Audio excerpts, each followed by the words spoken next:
Et c'est l'heure des histoires de Charles. Charles, vous vouliez nous raconter les noms, les prénoms des bébés pandas. Oui, aux eaux de Beauval, parce qu'hier a eu lieu cette cérémonie très protocolaire et diplomatique en présence des prestigieux marraines et parrains des bébés pandas. Alors la marraine, c'est la championne olympique chinoise de plongeon qui s'appelle... Tout le monde là, voilà.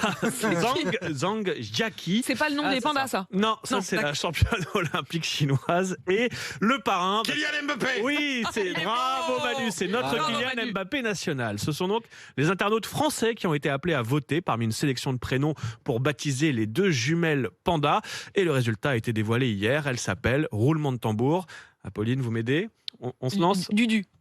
Wan Doudou Doudou et Wan Lily. Voilà les deux prénoms qui sont inspirés, nous dit-on, des prénoms de leurs parents.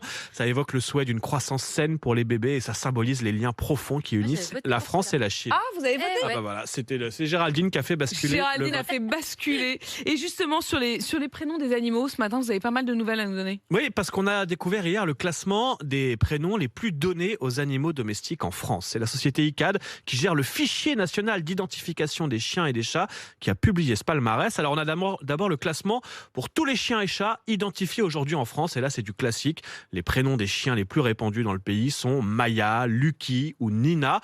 Pour les chats, c'est Tigrou, Gribouille et Minette, évidemment. Oh, Minette, bien sûr, Minette. Mais ce qui est intéressant, ce sont les tendances. Ah, il y a des tendances. Ben oui, les prénoms les plus donnés en 2020 pendant les confinements. Alors pour les chats, ce sont les prénoms Chaussette, Kitty et Sweetie qui ont été les plus donnés.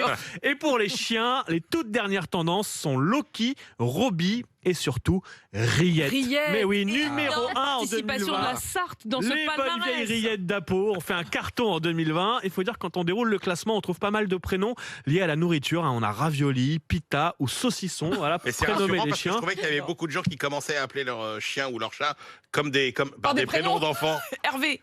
Oui, des inconnus. Ou d'humain, oui c'est vrai. Didier, le fameux film Donc Didier. Riette, c'est plus sympa. Riette, c'est plus sympa. Riette et saucisson. Ouais. Le problème, c'est qu'à un moment, on a envie de manger son chien. C'est un peu long. Saucisson, visiblement. Saucisson, c'est un peu long. Riette, ça... Oui, mais un petit équel quand même, saucisse. Un petit équel. C'est bien. Pas plus de 2 syllabes, après c'est trop compliqué. Impeccable. Vous avez un animal, Géraldine? Moi, c'est whisky. Ah, sur la boisson. C'est bien, on a envie de boire. C'est bien, ça révèle les passions de chacun. C'est bien les prénoms. Exactement. Il y a ceux qui les appellent Riette et il y a ceux qui les appellent whisky.